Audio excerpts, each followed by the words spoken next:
Being a veteran is a profound honor, one that carries with it the weight of service, sacrifice. We owe our veterans a profound debt of gratitude, not just for their service, but for the immense courage they show in transitioning back to civilian life. The Making History Project mission is to honor and preserve the legacy of our veterans by documenting and sharing their stories with future generations. We aim to ensure that the sacrifices and experiences of those who served are never forgotten, fostering a deeper understanding and appreciation of our collective history. Making History Project presents Echoes of Service.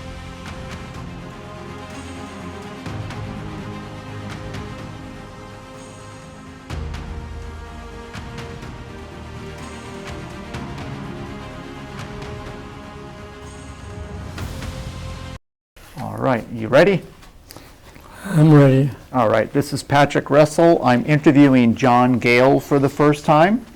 This interview is taking place on September the 27th, 2024. We are here in Coral Gables, Florida, on the campus of the University of Miami. This interview is being conducted by the University of Miami, the University of Miami Veterans Resource Center, and the Making History Project. So how are you doing today, John? Well, I guess I'm doing fine. I didn't think I'd be here talking about this stuff, but I appreciate the opportunity.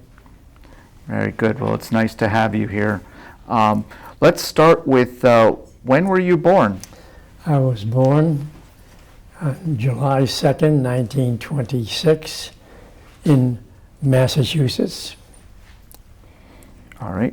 And what was the name of your hometown? Malden, Massachusetts. Okay. And what was your hometown like growing up? It was good. It was a city, a suburb of Boston, and we had some interesting people who were born there. And I enjoyed it, except that I left very soon because the war was going on, and I was 18 years old, and I got drafted. And I left Malden, my family, and never lived there again. I went back to visit. My uncle John Volpe was a governor and ambassador, and that's about it. How big is Malden? Malden is a good-sized little city. Let me put it that way. It's one of the outskirts of Boston. Boston's a bunch of little cities, and this was one of them. And some interesting people went there. But I left because the war was going on, and I was drafted, and I just went back to visit from then on. Who were some of those interesting people? Charlie O'Rourke was an All-American football player that played for Boston College. And John Volpe, as I mentioned him, and his brother, Dick Volpe, was a boxer. My memory doesn't give me, but there were some interesting people that went to that town. Mm-hmm. And how big was your family when you were growing up? There were 4 of us. My father thought he was a genius. He had 4 children, a boy and a girl, and he believed that he had something to do with that. All right. And so, what did your father do? My father was a machinist with the Boston Navy Yard. Okay. And how about your mom? My mom was a housewife. Both fabulous people. I was very, very fortunate to have great parents. And my mother, beside that, she was a fabulous cook. Other judges came noontime to our house to eat leftovers. That's how good she was. Okay, and growing up, where did you go to high school? Malden High School. And did you play any sports? Yes, I played all the sports, as small as I was. What was your favorite? My favorite was baseball. Okay. What position did you play? Shortstop. All right. And who was your favorite baseball player growing up? Well, I had a lot of them. But, because Joe DiMaggio was my favorite. But there were a lot of interesting ball players. And sports was my whole life, as small as I was. I was actually picked by, with that team, a baseball scholarship with Indiana. And I remember going out there, happy as heck because I got a scholarship.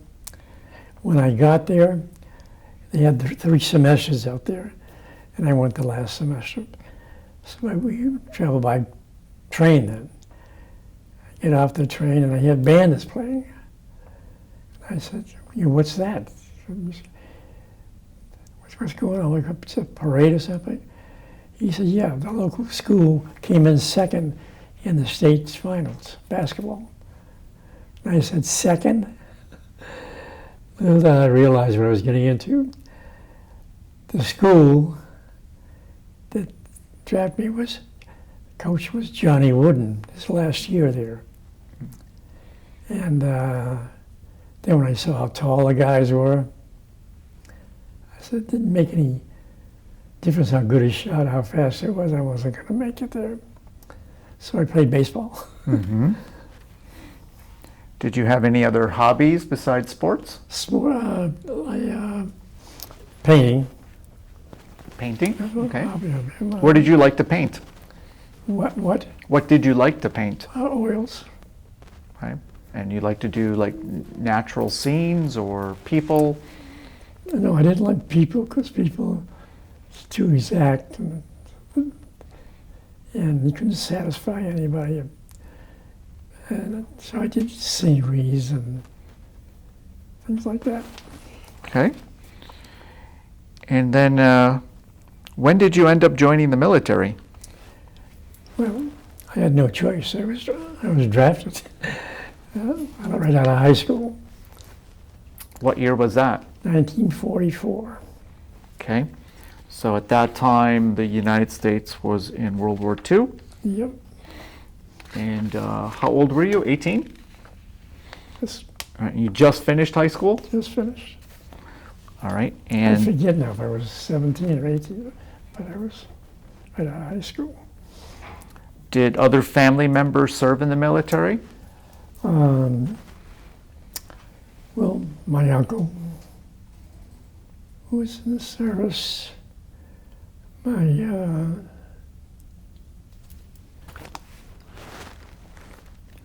no other really close relatives were, just my uncle. All right. How about your father? Oh, I'm sorry, he was two, but you had my immediate family. Yeah, he was in the Army here. And was he like in World War II or World War I? World War I. World War I. Okay. And also the Army? Yes. Okay. And how did your family feel about you being drafted into the Army during World War II? Well, my mother was concerned, but my father was in the Army too, so he served 2 hitches. He was in the cavalry station in California. And of course, my nephew, Colonel Cuff, and he was and then his son was a doctor, and Okay. And what was your role while in the Army? well, when I went in the Army, I just showed you that was really young, and before I took my basic training in Camp Blanding, Florida, and then just before I was to leave, there were 3 of us that were picked for Officers Candidate School, So when I was 17 at the time, you can imagine how young I looked then. And so I went in there and they interviewed me. And I hope you're not going to do the same thing. But as I left, closed the door, I could hear them laughing to think that I would want to become an officer as young as I looked. So that kind of got me a little bit. But that was my experience. I swore I'd get even someday. Mm-hmm. And how was basic training in Camp Landing? Well, it was all very, very good, except digging the ditches, because it was sand. And you dig into the hole and sand would go right back in again. And then you'd catch hell because you hadn't completed the task yet, which I did, but it was circumstances. It was an impossible task. Right. True. Okay. And did you do, what other things did you do during basic training? Was there any airborne training or anything like that? No, it was just, I can remember certain things when I would out in the range. We'd go out to practice shooting. And for some reason, I was a good shot. And they all came over to me, and I figured I was doing what everybody else was doing. You got a gun, it's a target, you shoot it. But then I realized the problem.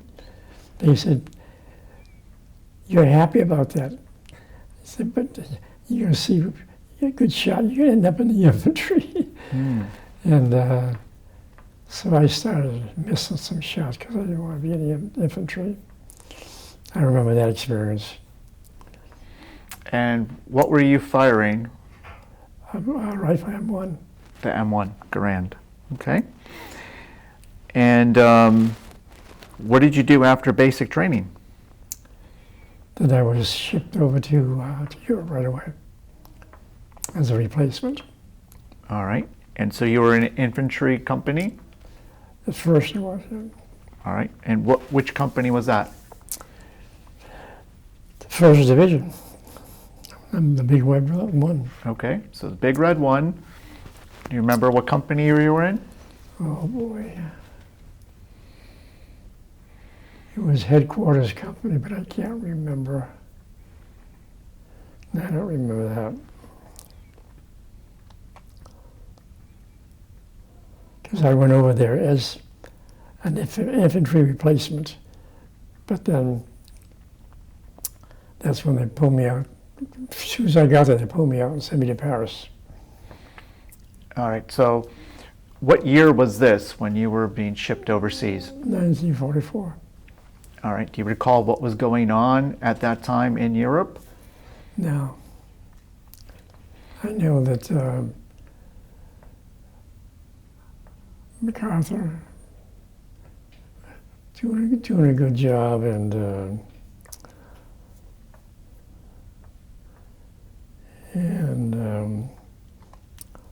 but in those days everything was kind of kept quiet. You didn't hear too much. It's like what you experienced. So, for example, right near the end of the war, the Hitler-Jungen, the young German soldiers started stretching a wire across the road, piano wire, and GIs had the windows down, and so they stopped that and they put up, the iron, where you put the bed mattress on, it's like this, and it rests on that. So we put those up in the front of the Jeeps, going up this way. And that was really gruesome. I remember that. And so do you recall the ship that you went over on? Oh boy. I got a picture of it, but I don't remember it. I don't remember it. Do you know how long it took you to get over there? Yeah, it took, I should remember that. No, I don't know. Don't think enough. My memory's a little bit gone, so. How did you pass the time on that ride over to? Playing cards. Yeah. And was it a packed ship? Yep. And what was the feeling on board amongst all of the replacements? Well, yeah, when I was a young kid, I was excited about going over there. It was a big deal. So I had no fear because I didn't know. I didn't know any better. Young kid. I never was out of my hometown. Mm-hmm. I think I went to New York twice. That's about it. And as a replacement, you were basic infantry? I went over as basic infantry. Okay. It had nothing to do with the change, but I was happy for it. Mm-hmm.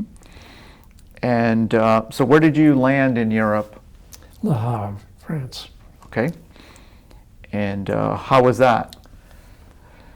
My memory of it was fine. It was exciting, and it was a big fort, and a lot of stuff going on. My uncle was just coming home, and he was there when I was there, except we didn't know it until afterwards. But it was a big place. A lot of people, a lot of movement with personnel there. And was that the first time you ever been to Europe? Yes. And where did you go from Le Havre? From Le Havre, I went to right straight to. Boy, come on! It's where the Battle of the Bulge was, right near Belgium. So in the Ardennes? Yeah. Well, I don't think, maybe. I don't remember that. Do you remember any of the towns that were nearby in Belgium? Yeah. No. And what time of the year was that? That was fall, Fall. end of the summer. Okay. So at that time, No snow. you didn't know it was going to be the Battle of the Bulge. Right. Okay. So you went there, and what were you doing? I didn't know it was a Battle of the Bulge afterwards. Yeah. For that matter. So what were you doing when you arrived there? When I arrived there, like I say, it was a very short time. And when I was reported to the Captain Farrell of the infantry, suited up to go out to engage the Germans who are on the other side of the Elbe River. And I wasn't excited about that because I wasn't prepared for it. And I was smart enough to know that Germans are real good military people, good shots. And I was carrying two mortars here and two mortars in the back. And I was smart enough to know that the first guy to get shot, the guy's carrying ammunition. So I figured, how can I get out of this? Because I had a good chance, good way of getting out of things. And there's just no way out. And it was 3 o'clock in the afternoon, I remember, and you could see the Germans down there. And I figured, I'm dead meat first thing. And I figured, I got to get out of this thing. And just then, they yelled, screaming my name. Captain wanted to see me. So I pulled that thing off, almost took my head off. What did it do so fast? And I ran to the captain, and he says, you and, I forget the other guy, you two are going to Army headquarters in Paris. And we were young, we knew what was going on. We went, we joined a couple others. There were 7 of us all together, I found out later. And I ended up with Army intelligence. How much time had you spent in the Ardennes before you went to Paris? 1 day. 1 day only. And that was enough to make you want to leave? Well, because of the circumstances. You get the Germans, great shots across the river. I just got there. Okay. And how long were you in the Army overall? What were your years of service? A little over 2 years. So from 44 to 46? Okay. And what was your highest rank while in the Army? Staff sergeant. All right. And when you were first in the Ardennes, were you a private, a corporal, or? No, I was a private. Private. All right. And so now you're off. So this is still 1944? You're in Paris now? Yep. So tell me about that. What happens when you arrive in Paris? Well, they took us to a theater. And we sat there. We didn't know why we're there, what's going to happen to us. But see, when you're young, you don't care that much. You don't have that much experience to care. And I was excited about being with Army Intelligence. I knew that was good. And I knew I came out of a bad situation, so I was happy about that. So I was ready for anything. So, and I don't remember that much about that either place. Because I went from the worst to the best. I was lucky. Did anyone tell you why you were selected to go to Army Intelligence? The only thing I could gather from it, I took German. I spoke Italian because of my heritage. And I majored in German because I had to take a language to go to college. And just because of that, who are our enemies, the Italians and the Germans? That's the only thing I can think of the reason. All right. And what did they tell you you were going to be doing? They didn't tell us what we were doing. What did you end up doing? Till we were there. Okay. The main thing I did was interrogating prisoners, Italians and Germans. And I have to tell you this, when the war ended, we still did a little bit of that, but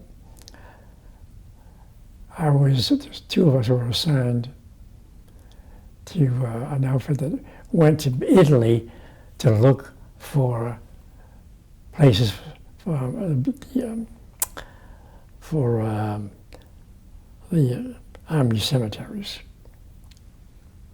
places where we looked like good prospects for transportation and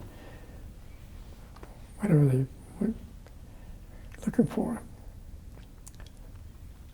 So I was at these cemeteries before anybody was, anybody was even interred there. In Italy? Yeah, in Italy. Okay. That was one of your assignments? Yep, there was down, you have to excuse me, my memory is, I could tell you, I can't remember, maybe I'll think of it in a minute. But there, one outside of Rome, one down in Sicily,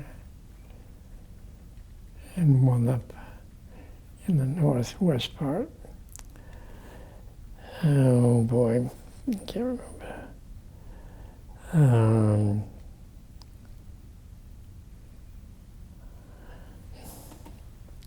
It's right out one the big one outside of Rome. On the tip of my tongue, but I can't get it. And what did you have to do in order to select the proper place? We talked to the mayor. There's one place where I ended up having a school that was bombed out when they had the hurricane there. Then I got the funds for that. And my name is on there. I think still. I did that with Bulge town of Italy. I get pictures of that. What was it like to interrogate either an Italian or a German soldier? What were some of those experiences The like? thing that overwhelmed me was the fact that here's a guy, same age I am. What the hell are we doing here? And you feel a little compassion for some of those guys. And I felt bad about that. You know, when they're across from you and they're aiming at you, you're thinking a little bit differently. But then when you're interrogating them and, you know, they have loved ones back home, they have family back home, have the same problems, that kind of grabbed me a little bit. And what kind of information were you generally trying to obtain from these prisoners? Well, we talked to them where they came from. And we talked it up, you know, oh yeah, I saw pictures, it's a beautiful place. Try to get to them, then you ask them some questions about where things were located.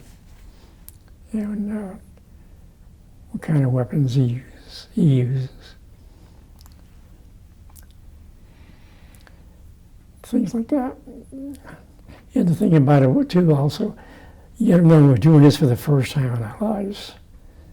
Doing this totally inexperienced. Did they provide you with any type of training of how to interrogate? And a bit of training.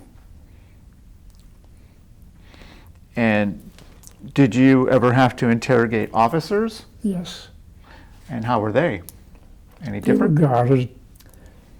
And it was a little bit getting their confidence and maybe to talk to them. And it wasn't very successful. Most of them were tight-lipped. Were there any uncomfortable moments with some of the prisoners where they may have given you an attitude or? Yeah, you mentioned that. I forgot about this. Just remember, there was one guy, great kid. He made some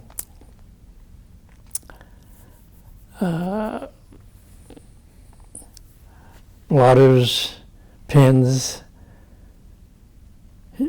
He made all these things handmade and gave them to us as presents. And you could feel the compassion. Mm-hmm. He told you they weren't happy to be there. They had nothing against us. And you could tell the weakness, not weakness, but the sympathetic feeling they had. Did you ever run across a real die-hard? Oh yeah. And what were they like? They were tight-lipped, nothing. Those that were die-hard wouldn't say anything. Very, very little. And some of the GIs were getting kind of close to some of the front lines, and they didn't like that. They had some things back and forth. The girls were excited because they were excited. I don't know why, but they were. Some of the strange things that happens in a war, you don't think is going to happen, it happens. At this time, were you aware of any of the concentration camps at all when you were doing interrogations? No. Do you think that might have changed your attitude when speaking with them at all, or? Well, see, I think more now about certain things that occurred because I was a young kid. And it was a little difficult thinking about them as an enemy. Mm-hmm. Until there's some wise guys you could tell, but they were very few. So what was a typical day like for you while in Army intelligence? Well, it was all new because I was young. You know, the stuff I had to read, decisions that had to be made. it wasn't all bad, but whatever was bad, it was really bad. And there were a few guys who were very difficult to deal with, and didn't like us from the first word, no matter what happened. But our outlook at them was, well, a young kid was looking at. I have to remember, I was a staff sergeant early, and I never thought about it too much. To tell the truth, that was what I was supposed to do. But that back deep inside, I had a little bit of sympathy because he was me on the other side. And how did your duties change from a private to a staff sergeant? Situation and terrain. It's the way we were. People, see, there's a difference between the enemy and the people who live there. People who live there are all helpful. There were very, very few Germans who hated us. The ones that hated us really hated us, but most of the people realized that they gave us stuff to eat, they helped out. You have to realize that how much experience we have with strangers. We were living for the first time. And besides France, did you serve with Army intelligence anywhere else? Germany. Okay. And Italy. All right. It was in same type of role. You were interrogating prisoners in Germany, and this is towards the end of the war. Yep. Anything different from one phase to the next, that time period? Their attitude was not like the Italians or the Swiss or the Belgians or the French. There was a different situation. They were in the war. The other ones seemed to be in the war only because of circumstances. So, and the fact that we were so young. We always wanted to get along with them. If they did something kind, you acknowledge it because that's what you're accustomed to and that's what you hope to see. And where were you stationed in Germany? In Germany, I was stationed in Rudolph,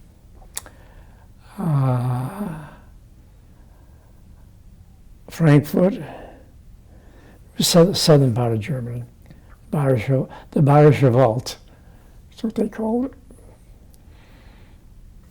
And were you part of like headquarters company at that point too? Yes.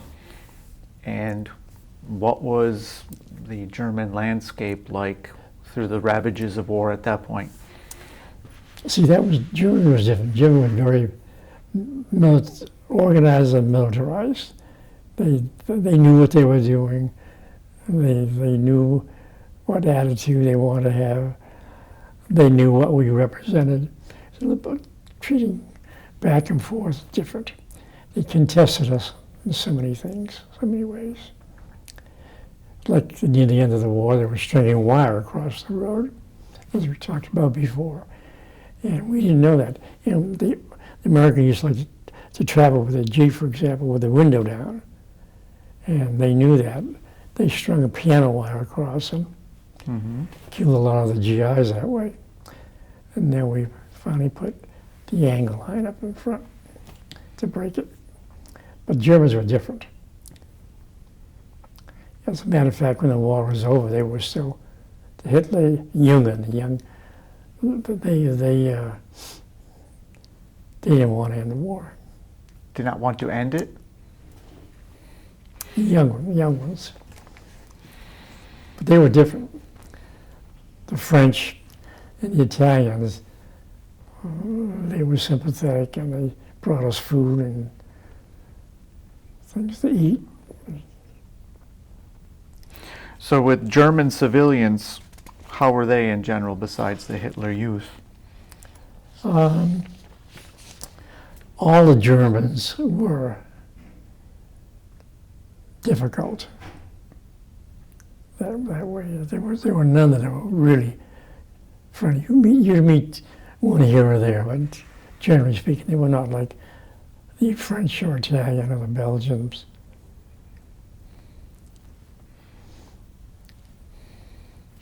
What was your most memorable moment or event while in the intelligence?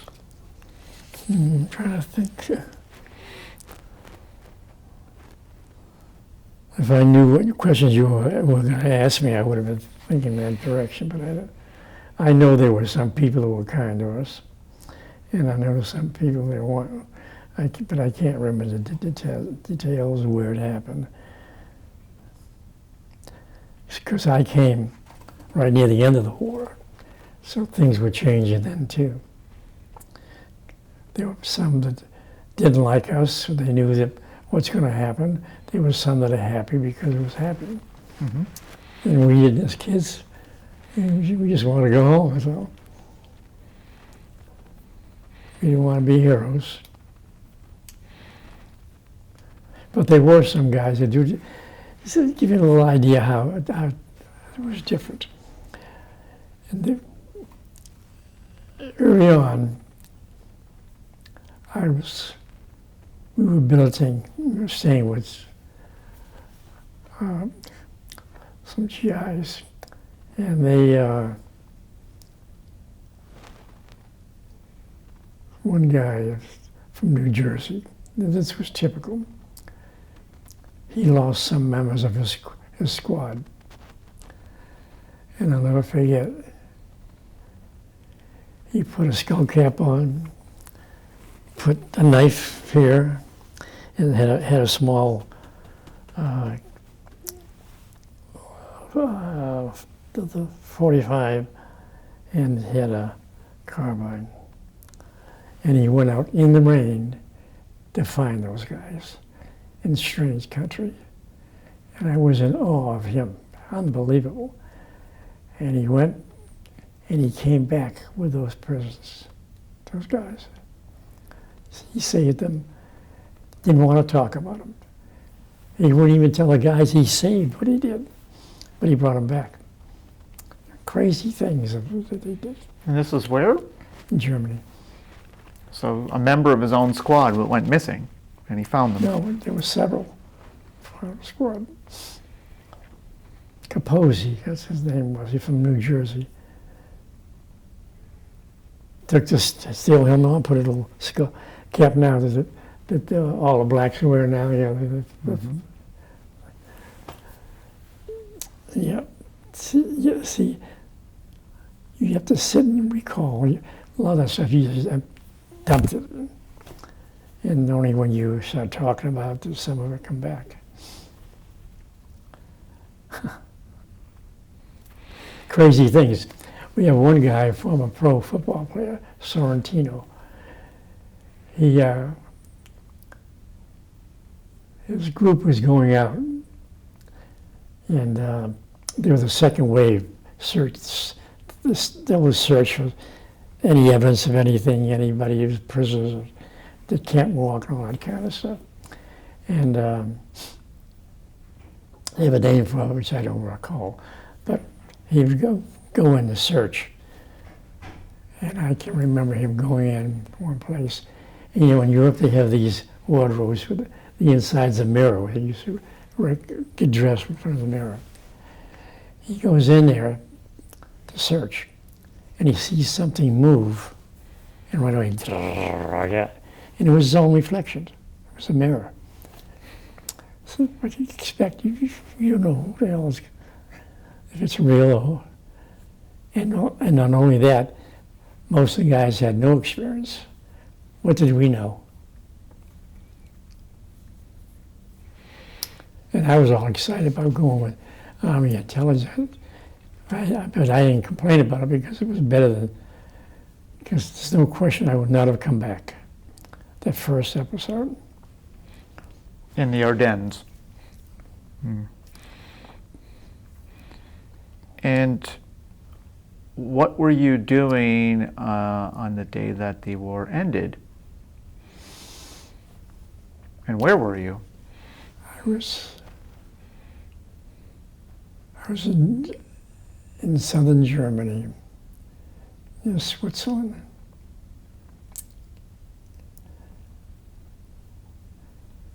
See, the reason why I was so late coming back, too, is because I had that the guys had children, that they had a family, and I was a young kid.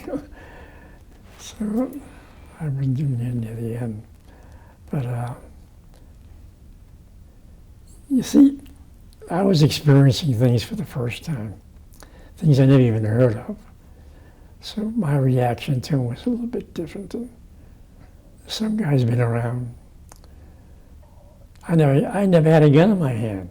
And I'm shooting, and I'm shooting the hell out of that target. Everything, tell me I was, wow, you must have done a lot of that. And I didn't deny it because I want to make it feel like I knew what I was doing, but I didn't. So experiencing things for the first time, I had to go up first. Mm-hmm. Well, I guess you grew up quickly. Mm-hmm. And what was your proudest moment while in the military? Proudest moment. And I'm sure there was some, but I can't remember.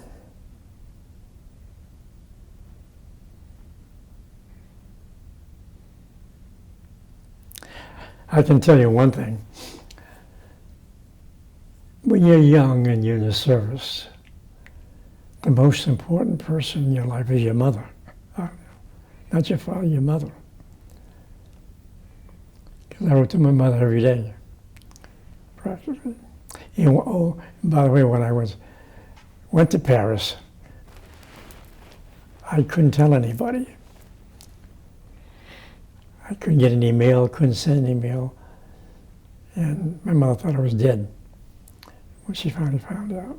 And when I got my mail, the guy that edited our hometown newspaper sent me the newspaper. And I had, I think how long it was about a month.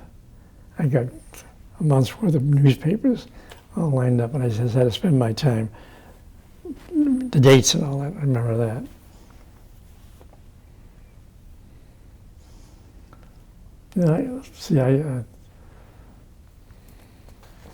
It was something that I was happy to forget, and I don't remember. I know that things will happen to remind me of things now, but my proudest moment, I can't remember. What did you miss the most about home when you were there, besides your mother? Well, the food, I guess the food. Yeah, see, because I didn't have a wife, I was too young then, and life was different in those days. So you just took what was there. So then you leave the military in 1946. So where were you at that point? You already came back home? Yeah, I came home, but I wanted an education. And I grew up fast in a lot of areas in the Army with other people. You know, taking how they work. And you're learning things that you experience in increments as you grow up, but you got to grow up fast. So I knew I wanted an education. I had the GI Bill, so I didn't know where I wanted to go though. But they finally, things influence you, and that's what you do. So where did you ultimately get your education from? From sports. That's what I told you about Johnny Wooden, Indiana. And that's the start of it.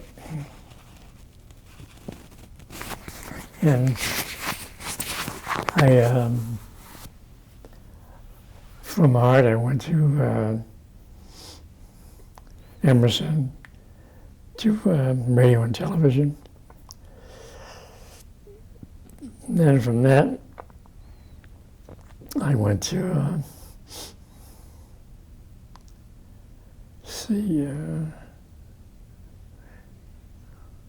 law, judiciary, and I met all those things on the way. I met my life. People ask me, how'd you end up doing that? I can't remember what my thinking process was then, but I do know I came to crossroads. I had to make a decision between things, and I took what felt the better, whatever. I made my decision.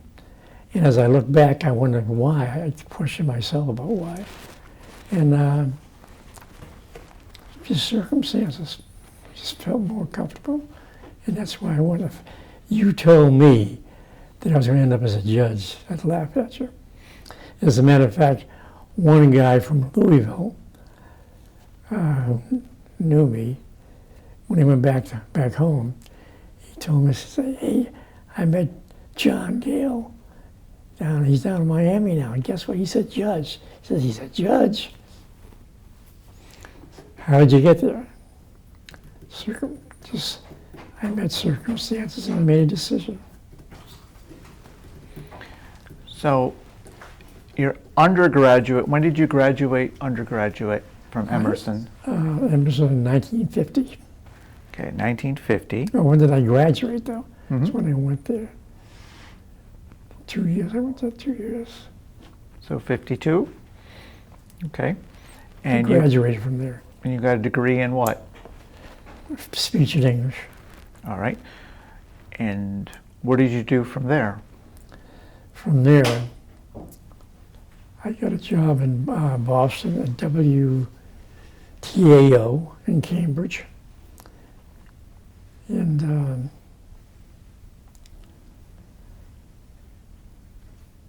then I got to, and then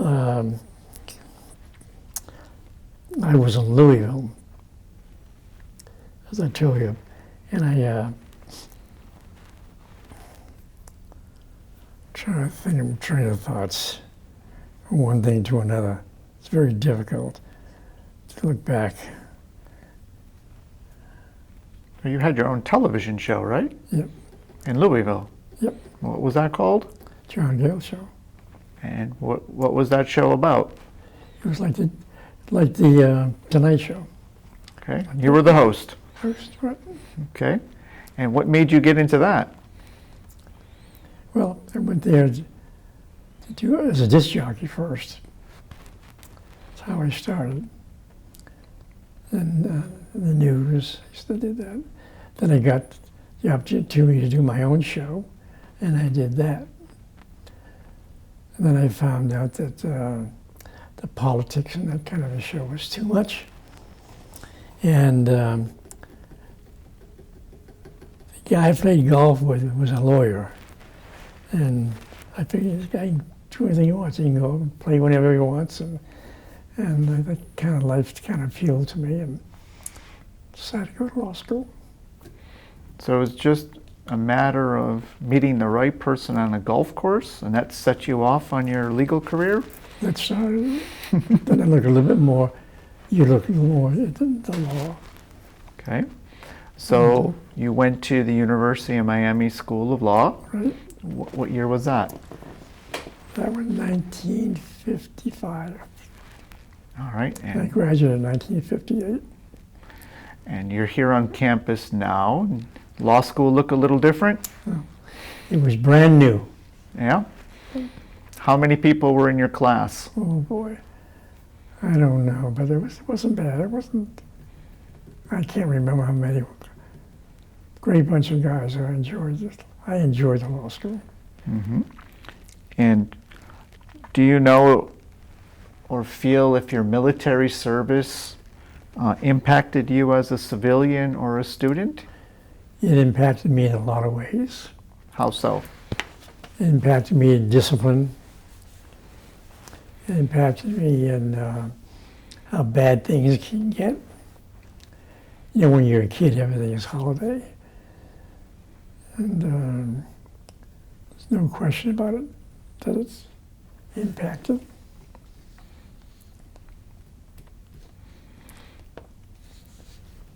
And what was life like comparing, let's say, you know, the military versus being a student now in law school? Kind of two different worlds. What was that like? Two different worlds. I only took it as far as the discipline, direction you're going to, planning. I grew up, so I just grew up. So the military helped you grow up. No question about it. Discipline. You see what's happening today? That wasn't going on at all. I can remember, during my intelligence time, some of the officers, I got some souvenirs, unbelievable. A brand new Mauser, and a sword, and another weapon, I forget what. I didn't know from those things. But you know what happened? Reading the Stars and Stripes as I'm preparing to go home, this guy shot his wife. This guy over here, the gun misfired. I'm hearing about all these things, so I gave them away. All the beautiful stuff, because I didn't know from guns anyway. So I just said, hey, I'm going to I'll get rid of it. Who knows what happened? So as I tell you stories, I think of other ones, and then so there's no question that I think everyone should serve 1 or 2 years in the service. No question it helped me, and I can see other people around me that helped out. What can you recall about your time here on the campus at the law school at University of Miami? Well, this school was growing too. The law school wasn't even built at first. And I met a different grade of people, guys I were more thought like I did, my kind of people. And you want to get involved with all this stuff, because I was president of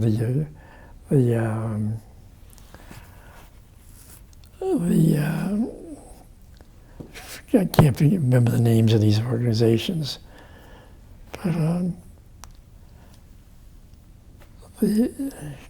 wish I could remember the names. I was one of the founders of the Hall of Fame, and its first president, Hall of Fame. I can't remember these things. And I got involved in the university, and I was big with the athletic things. The Athletic Federation, I can show you that. I started that also. And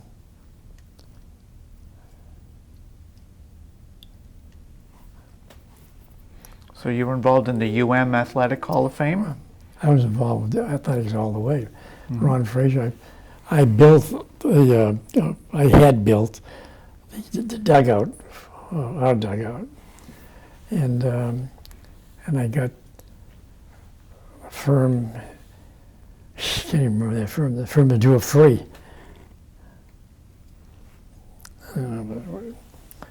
And they had a plaque for me for doing that, but when they rebuilt the thing, they took that down and threw it away, so it's not there anymore.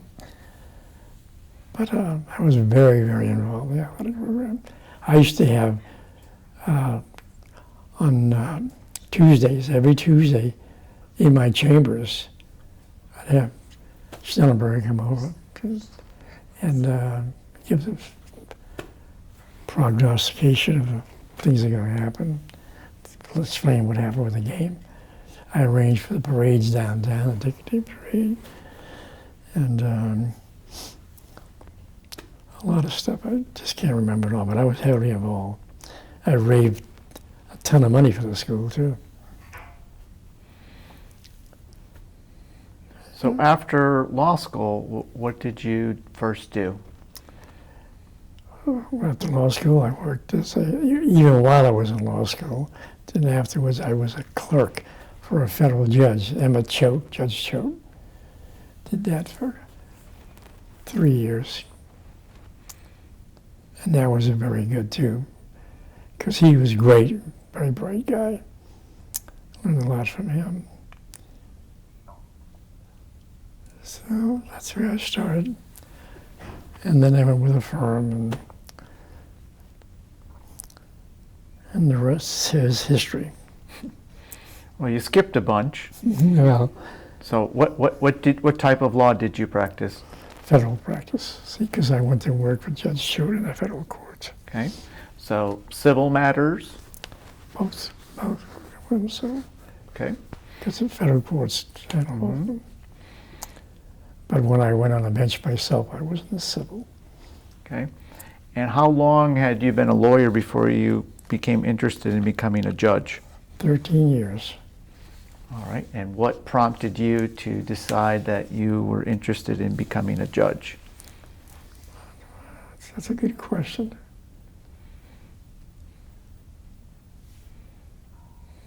Oh. No.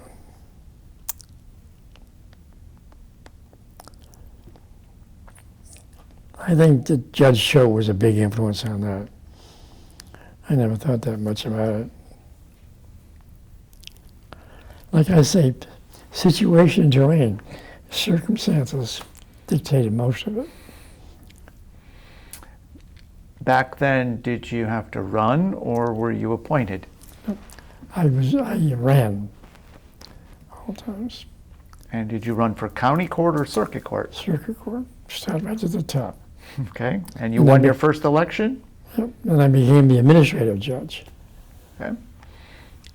And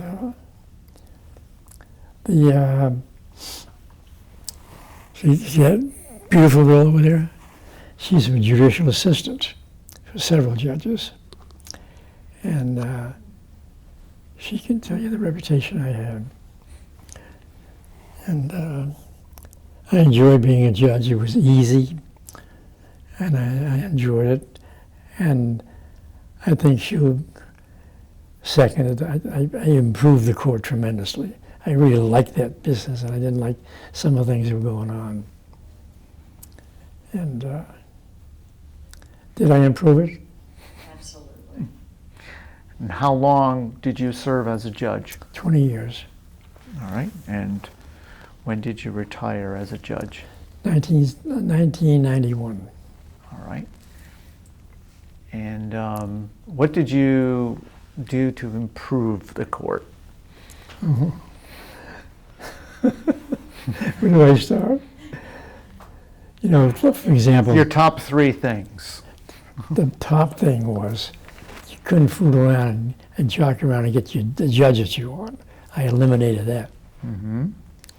And the lawyers are very, very sharp with that. At first, they'd wait till the judge's number came up, and they would file. Mm-hmm. They did a lot of skullduggery. And then they would file their lawsuit and didn't get the judge they want. Then they would dismiss their case and file it all over again. I stopped that. And I can't remember it all, but she can tell I did a lot. And she wasn't working for me. She was working for the judges. And I gave them more power. For example, whenever I made new changes. I didn't go to the judges. I went to the JAs. That's the only way to get it done. Because we had lunch, we had all these meetings, and they'd go back and just forget about them. But the minute I got the JAs involved, things really improved. And the court needed improvement. It was bad. I did more for the judiciary than anything in my life because I liked it and it was being abused. I got to the point where we were the fastest court from filing, because you'll appreciate this, filing to disposition. We were the fastest court in the United States. I should have brought that clipper in here. Mm-hmm. And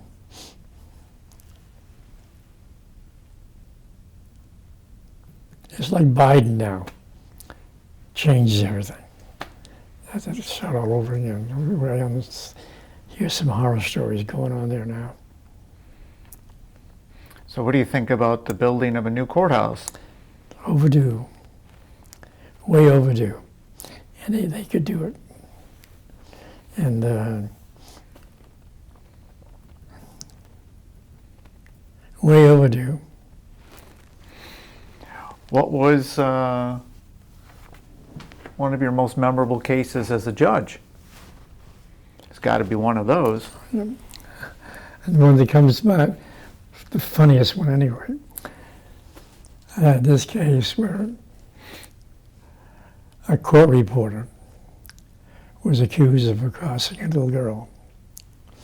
And the case fell before me. And they had the girl on the stand. And she's telling what he did, all that kind of stuff. And to how he exposed himself. And had conversation back and forth, and the jury was listening in, and so the defense attorney, sharp guy, he said, "You say that Mr.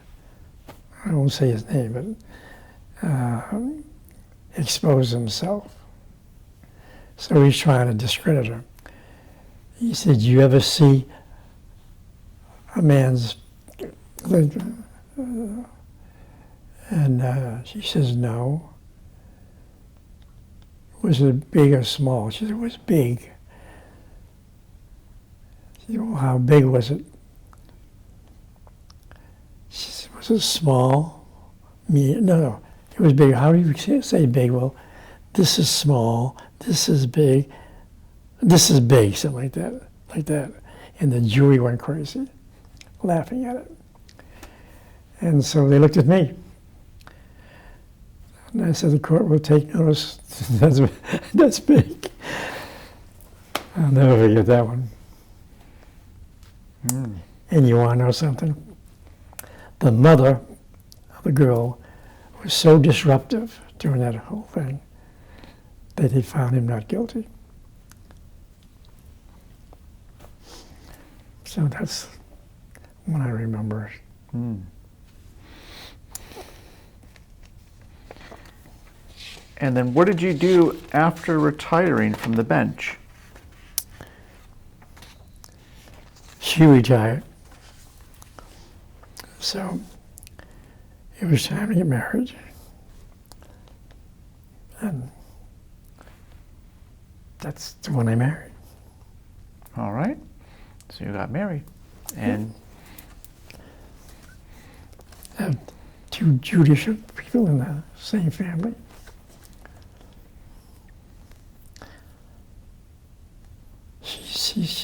She learned a lot working in the courts.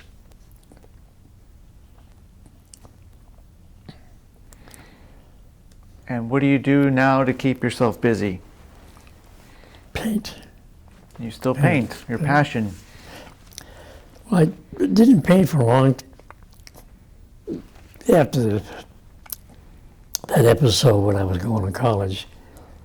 I didn't do it. I think I did one, and years went by before I started again. And then I did a lot of them. Until now, I just gave it up again. I got so many paintings I'm trying to give away. I'm moving and I have no room for them. Well, they have an art museum here on campus. No, I don't know if they're interested in that. I give them away. Mm-hmm. Well, is there anything you would like to add that I did not ask you today? No, because it's something I think about because I made these stops along the way. And in moving, I've accumulated, imagine that kind of life, I accumulated a lot of stuff. And the bad part about it, when you're trying to move, you come across things and you stop and read it, because you haven't read it for years, and before you know it's 3:30 in the morning, you know, that type of thing. That part is good because it brings back good memories, and I got a ton of them. Too many of them, I can't even get rid of them. Right now, I'm trying to, and the more I do that, the more my back bothers me, and so I'm in that crossroads thing. But I do have a lot of good memories. Mm-hmm. How about this? Is there anything you would like to tell future generations? Any words of wisdom or advice? Well, one thing, I can have faith in yourself, because that's the only way you become the best you, is by thinking about that. And you have to be a little bit selfish, because there are things that you can do that will help you and not hurt anybody else. And you self-improve. And you always want self-improvement, and always associate with people that you admire that have that capability, because you'll learn fast with someone like that you trust. You see them. And also be grateful. So in your lifetime, a lot of good things happen to you. Remember those things. And I'm a great guy in helping young people, because I knew a lot of guys that helped me on the road. I'll never forget, that really caused me to improve. Go to the guys who know what they're doing. And it does help. And